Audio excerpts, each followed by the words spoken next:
Here we have a map of the Lac Seul First Nation traditional territory, well, parts of it anyway, which includes Seul Lookout. This is the municipality of Seul Lookout.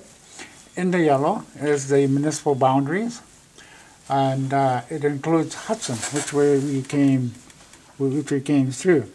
So we would have gone from Seul Lookout to here, and then down this highway into Hudson, and then around this big lake here, which we are now in Frenchman's Head, which is part of the reserve of Lac Seul First Nation. So this purple area includes all of the Lac Seul area, Lac Seul First Nation.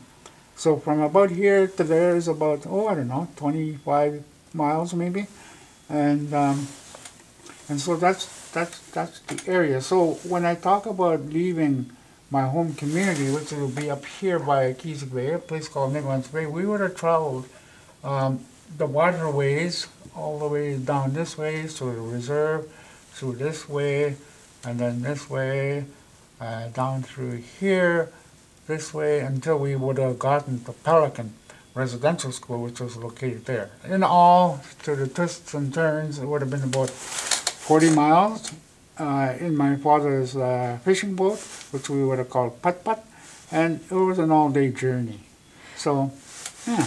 And what year was that reserve, that treaty signed that became the Lac Seul 28? Well, there's the Treaty 3, which was part of Lac Seul, was signed in 1873, but in actual fact, Lac Seul had what they call an addition or an adhesion to that treaty in 1874. So specifically, that would have been in 1874. And yet, the people who had lived there forever beforehand would have traveled much further than that purple area in their hunting and fishing and living. Oh, even as a little boy, I remember traveling up the big lake of Lac Seul here, and there were camps and fishing camps, trap lines all over where people lived. The reserve boundary didn't matter to them. That was just created by the government of the day. But people lived all over the place, including in Seul Lookout. There are people that lived around the lake, around Seul Lookout.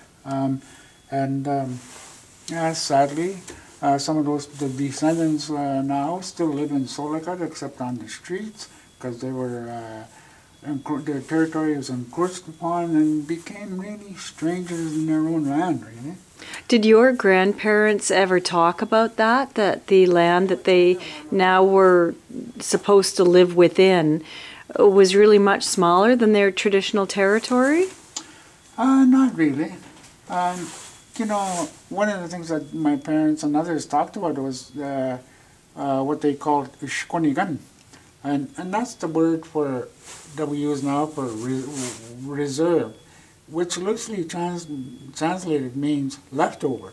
So they refer to these lands as leftover, thinking that they were their families they lived all over the place. There was no such thing as a reserve back in those days, and so they just really lived off the land. And it's amazing how the translation Ishkunigan really means leftover.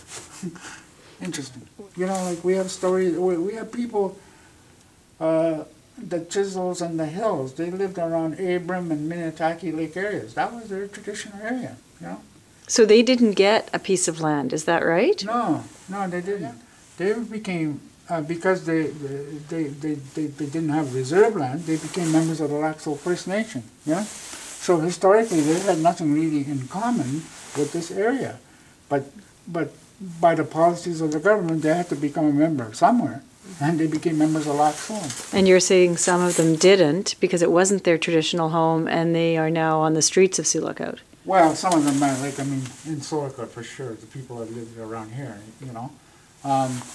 Yeah, there are people, for example, my good friend Dennis, his family lived around Pelican, Minnetaki Lake area, And where's he now?